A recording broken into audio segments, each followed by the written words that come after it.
Hello, tudo bem com você? Seja bem-vindo a mais um vídeo. Eu sou o professor Álvaro Cândido. Neste vídeo eu vou falar sobre estação convencional, a estação meteorológica convencional. Então serão divididos alguns vídeos para não ficar um vídeo muito grande, tá bom?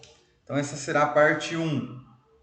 Então quando falamos de estação convencional, então nós temos aí uma imagem de uma estação convencional em que possui aí uma estrutura, né?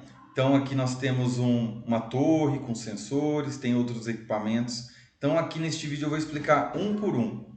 Então estação meteorológica, né? Geralmente são cercados com tela de 1,5 metros de altura para evitar a entrada de pessoas, de animais. Os instrumentos são espaçados a fim de evitar o sombreamento. É um instrumento sombrear o outro, isso pode ter um efeito na medida. Então, e a parte estrutural ela é pintada com tinta branca. Então, toda a parte de construção, alvenaria, parte de cerca, né? Tem aqui, no caso, essas cercas geralmente são construídas com essas colunas de concreto. Então, tudo é pintado de branco. E o maior lado, então se a área da estação meteorológica ela é um retângulo, então o lado maior do retângulo, que é o seu comprimento, ele vai ficar no sentido norte-sul e o menor sentido leste-oeste. Isto porque o Sol caminha de leste-oeste para evitar aí o sombreamento, né? Então esta é uma figura e se você fizer busca terão outras figuras por aí, cada uma tem as suas características, mas geralmente para fazer parte da rede de estações meteorológicas do INMET existe um modelo, né, um padrão de instalação, né, da localidade de cada instrumento dentro desta área. Então, abrigo para os instrumentos meteorológicos. Então, ela é de madeira, pintado de branco, né? Tem venezianas, então, para permitir a entrada de ar e a saída. O teto duplo. A finalidade, então, deste abrigo para instrumentos meteorológicos é que alguns sensores sensíveis não podem ficar expostos diretamente, né, à chuva, à radiação solar. Então, eles ficam alojados dentro do abrigo, tá? Então eles ficam ali dentro. E essas medições que são realizadas são representativos, né, para essa condição, tá? Dentro do abrigo. Então é por isso ó, que os sensores que são sensíveis, eles são alocados e eles asseguram que o ar que entra e que sai, né, que esse ar encerrado, ele seja representativo ao ar externo. Então aqui falar do primeiro sensor.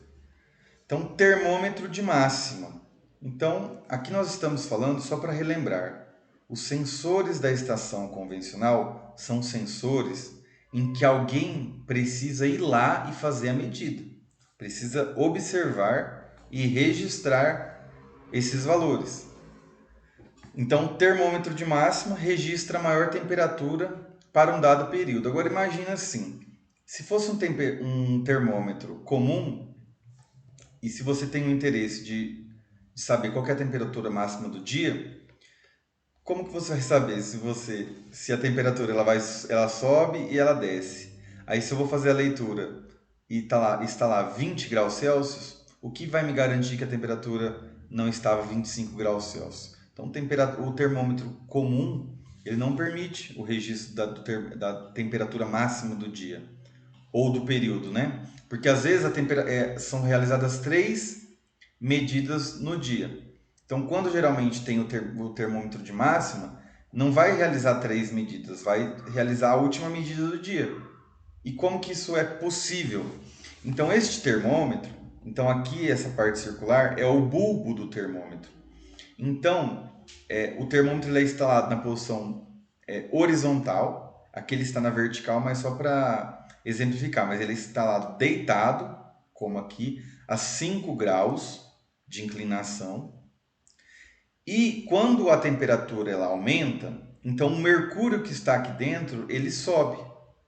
Porém, quando a temperatura ela reduz, o mercúrio ele não consegue voltar devido a esse estrangulamento, que não permite então esse retorno.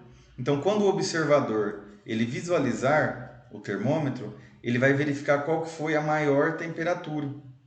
E para retornar na posição, né, na posição da temperatura ambiente, na temperatura atual, então deve-se sacudir o termômetro de mercúrio para que ele retorne ao bulbo, tá? Então todo esse fluido aqui de mercúrio ele vai retornar para cá e depois ele vai estabilizar, né, a temperatura ambiente. Então é um mecanismo muito interessante e lembrando que deve ser instalado com uma pequena inclinação. É porque ele não fica na vertical para não facilitar o retorno do mercúrio ao bulbo. Outro detalhe aqui importante, ele está instalado na onde? Este termômetro de massa? Dentro do abrigo.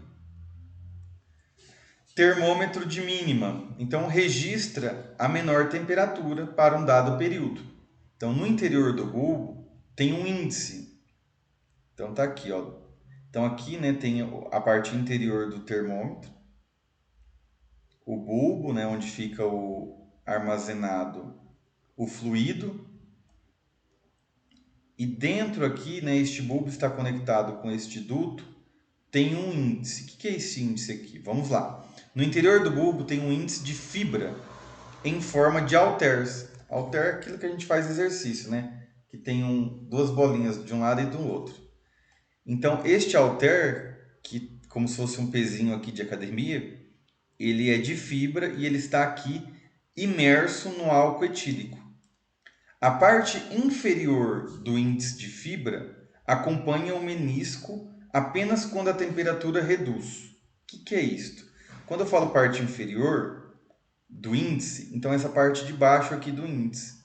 E menisco é a superfície, né, do álcool que vai subir e descer. Então, veja bem, quando a temperatura sobe, o álcool eleva, né? Quando eu falo assim que eleva, vai existir um menisco, né? É a superfície, né, do álcool. Então, quando vai descendo, então o menisco desce também. Então, vou voltar aqui para facilitar, agora que eu expliquei.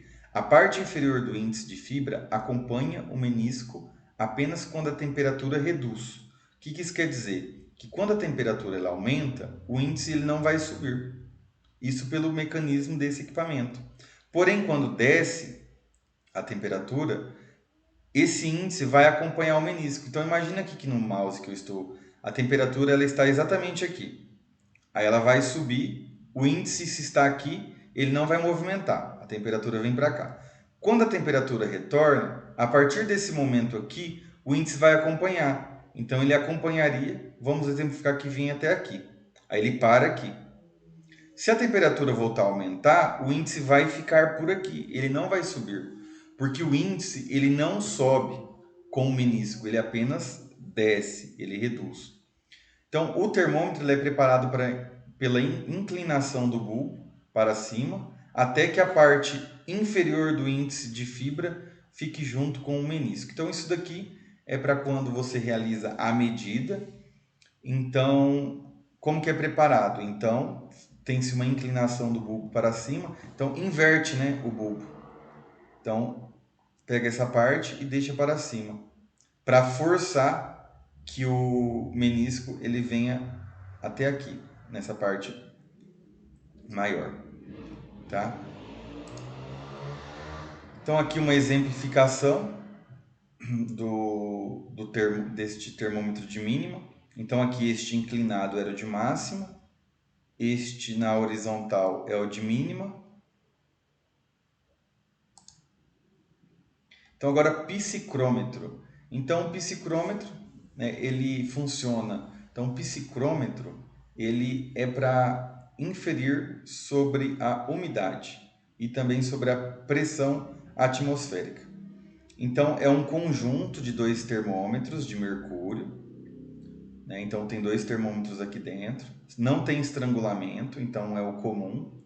Um dos termômetros possui o bulbo envolto de gás, né? umedecido, pois a umidade inferior a 100 promove evaporação, que por sua vez reduz a temperatura do consumo de energia.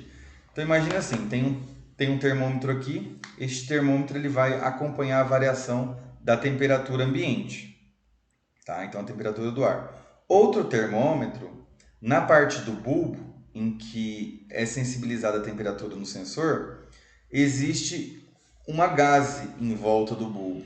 E esta gaze, ela fica sempre úmida, tá? E o que isso tem a ver?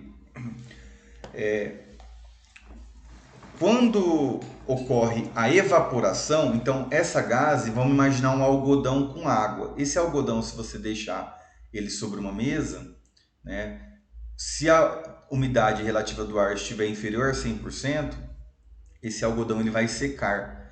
Então, essa secagem ela é dada pela evaporação. Esse processo de evaporação, ele acontece devido à passagem da água que está no algodão da fase líquida para a fase gasosa. Então, quando se passa da fase líquida para a fase gasosa, há um resfriamento. E esse resfriamento, então, há uma perda de energia, tá? Quando ocorre o resfriamento.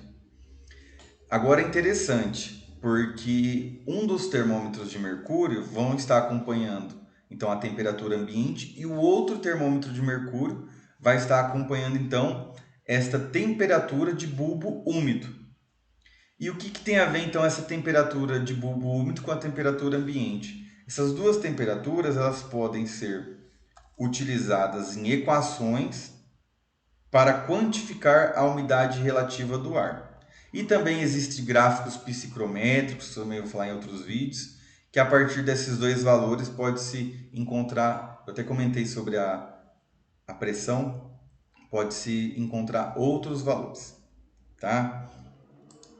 Então, dando sequência. Então, essas foram as referências utilizadas. Bom, eu espero que você tenha gostado, né, deste vídeo. Apenas como correção, eu comentei do psicrômetro da pressão atmosférica, mas na verdade a sua utilização é para a umidade relativa, tá? Seu principal uso. Mas eu vou explicar num vídeo lá à frente que a partir de dois elementos climáticos é possível encontrar outros.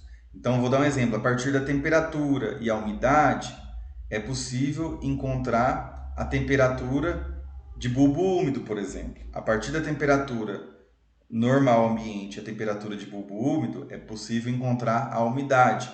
Então, é possível encontrar, né, a partir de dois valores, outros valores. Isso vai ter um vídeo falando sobre isso, mas só aqui eu gostaria de fechar dizendo que o psicrômetro é utilizado para a umidade, os termômetros para a temperatura. E lembrando que estamos tratando de estação convencional, então precisa de um observador para visualizar esses sensores e fazer o registro desses dados e lançar em um sistema.